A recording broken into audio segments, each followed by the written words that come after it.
as the head coach of the Colorado Buffaloes, primetime Deion Sanders says, "Give me my theme music."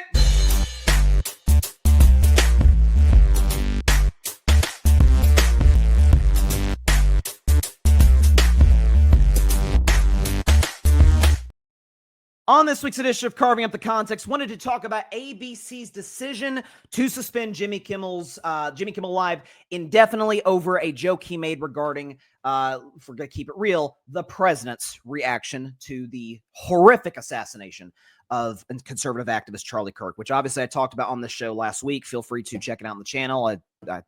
As if it needs to be said again, what happened to Charlie in Utah was and still is utterly horrifying. I agreed with virtually nothing the man said, but the fact that he was killed in broad daylight, debating students, exercising his First Amendment rights should be terrifying to every single American. Said that last Wednesday. I'll say it again. Horrifying what happened to that young man. Awful. And by the way, for the record, I think it's fair to bring out. Let's go and put up this tweet. What Jimmy Kimmel actually said, which I thought he felt like he was calling out both sides. Jimmy Kimmel, for those that are listening to the podcast or can't see it, says, "Instead of the angry finger pointing, can we just for one day agree that it is horrible and monstrous to shoot another human? On behalf of my family, we send love to the Kirks and to all the children, parents, and innocents who fall victim to senseless gun violence."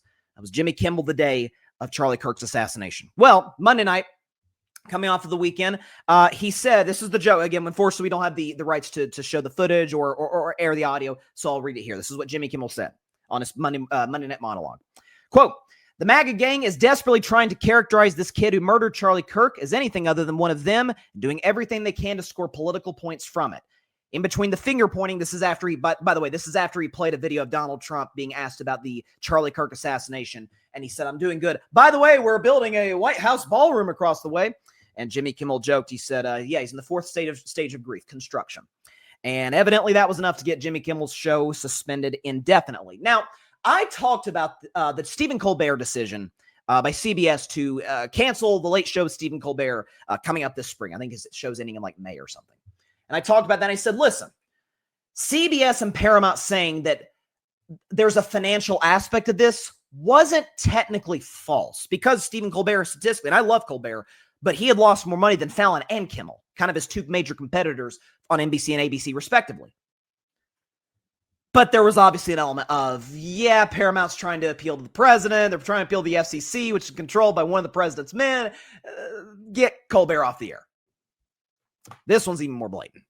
This one doesn't even, you don't even think twice about it. And what I find really, really, really fascinating is that I find it amusing that the party for the last 4 or 5 years, really going back to COVID, but especially the 4 years of the Biden administration, they were big. Man, the Democrats, the left, they'll crack down on your First Amendment rights. They'll crack down on free speech, which, if we're being fair, I'm a political independent, social, liberal, fiscally conservative. To be fair, yeah, the left did crack down on free speech to a certain degree. I mean, think about individuals like, mostly comedians, but like Dave Chappelle, Chris Rock, Ricky Gervais, the actress from The Mandalorian, Gina Carano, just go up and down the list. Chris Pratt, they've even come after. No question that they've, in some instances, tried to cancel certain individuals. This is why it kind of gave to the rise to cancel culture. No question the left has been hard on these individuals. Even Whoopi Goldberg got suspended for saying something questionable on The View. We've seen that play itself out over and over and over. And the left's track record on free speech, as I've said before, ain't exactly spotless, to say the very least. But the right is just as guilty, if not more so. And the reason I say that is because, as we've seen since Trump took power the first time, back in 2017, 2016 election took power January 20th of 17. The 4 years of that administration, the 4 years he's out of office, and now the start of the next 4 years that he's going to be in office. He and his people, the Steve Bannons of the world, the Stephen Millers of the world, go up and down the list, have successfully eliminated all of the Republicans who either aren't just full-blown red hat MAGA or completely oppose him, but still happen to be Republicans. Just go down the list. Mitt Romney, Bob Corker, Liz Cheney, Dick Cheney, George W. Bush, Adam Kinzinger. Go down this. Mike Pence. Mike Pence was as loyal as anybody. But because he decided to not torch the Constitution in the middle of the Senate, that was just a step too far, and they came after his head, the insurrectionists, on January 6, 2021, at the behest, of course, of Donald Trump, who said Mike Pence did not have the courage to overturn said election.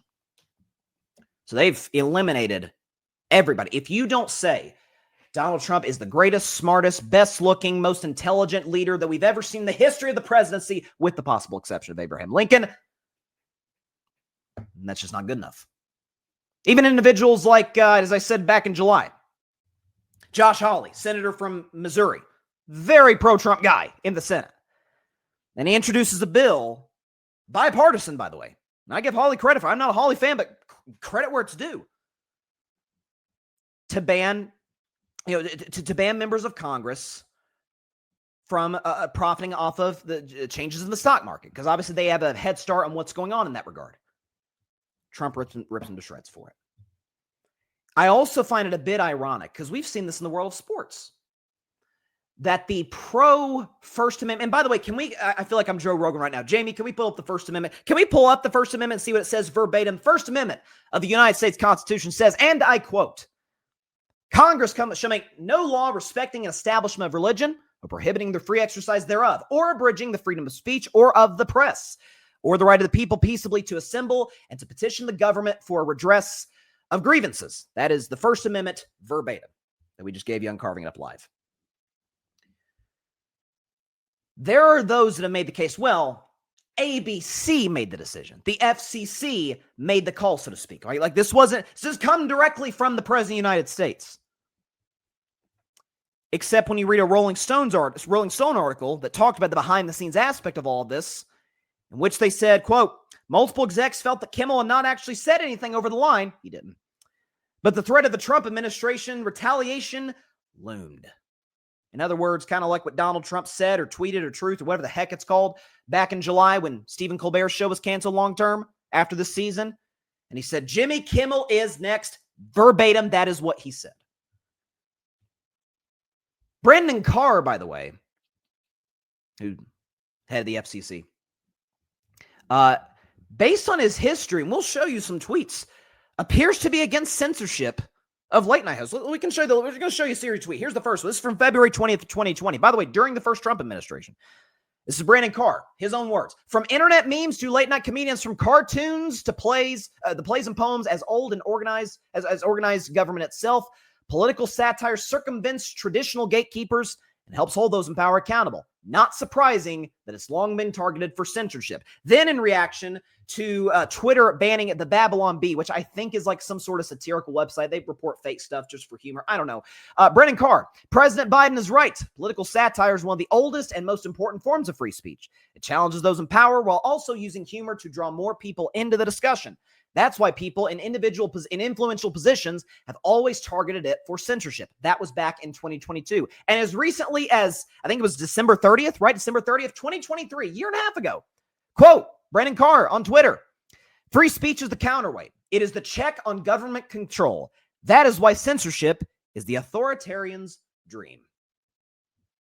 And we can hear what Trump said, actually, I think today, about the media who just reports completely unfair things to him.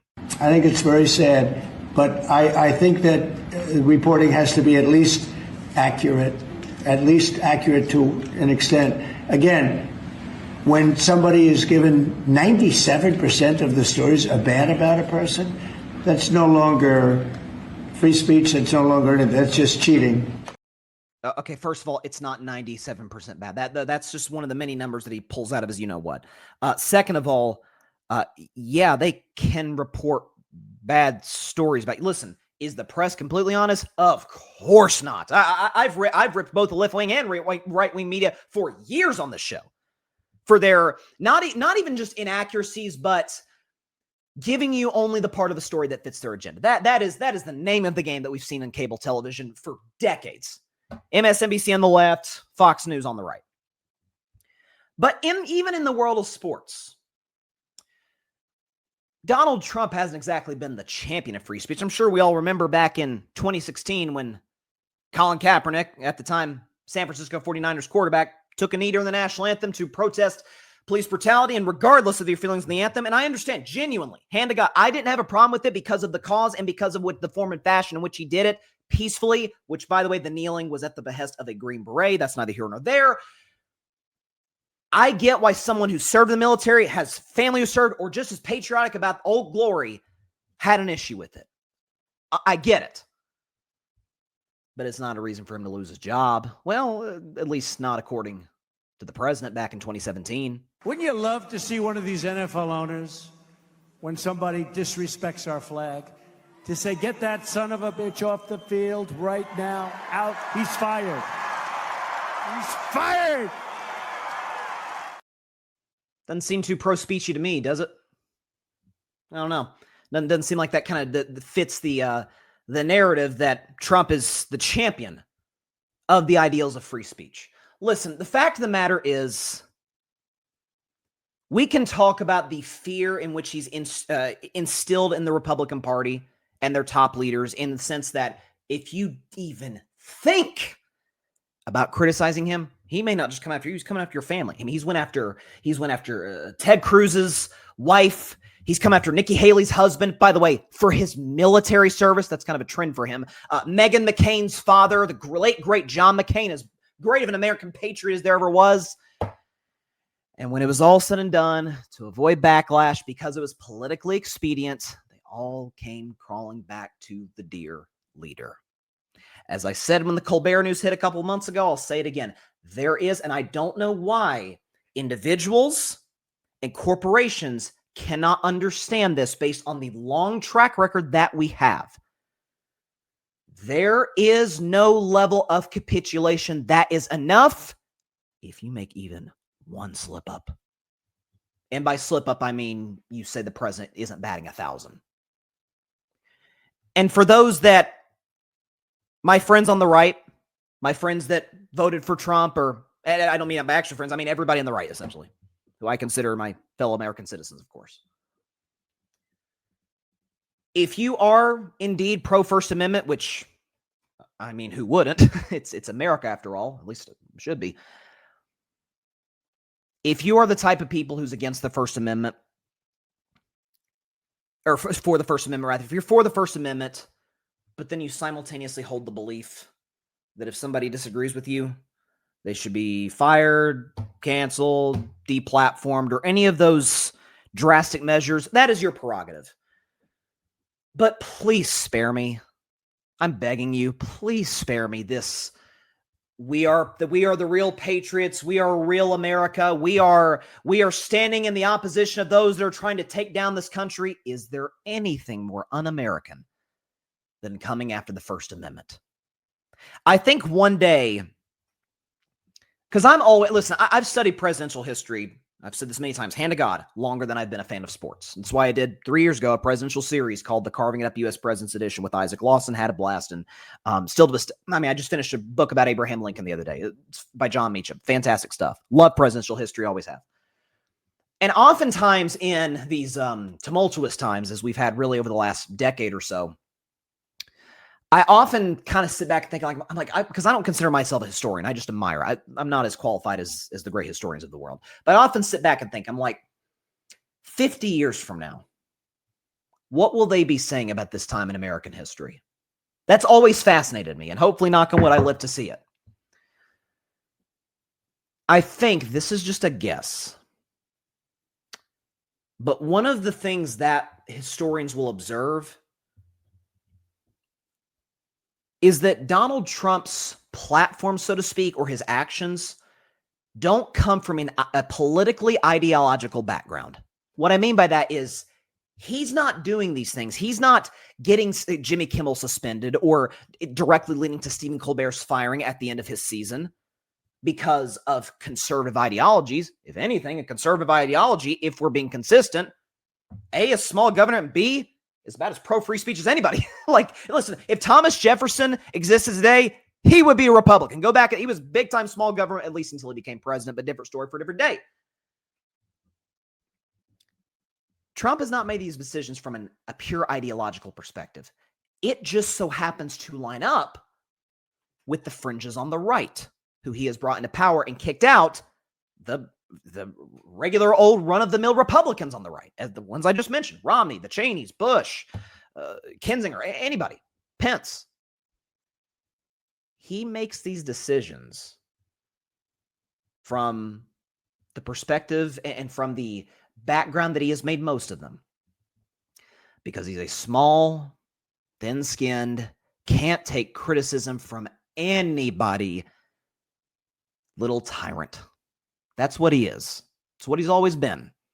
And so I think it is remarkable just to watch this entire process take place.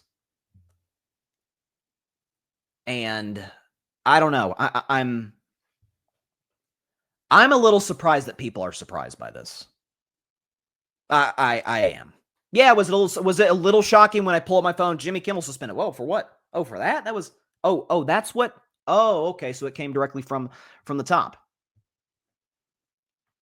Like I said, don't say you're for that First Amendment if you support what Donald Trump is doing right now, and banning anybody who comes after him, who has the audacity to say something that is short of he is the greatest whatever in the history of whatever, as he tends to say. So yeah, there you go.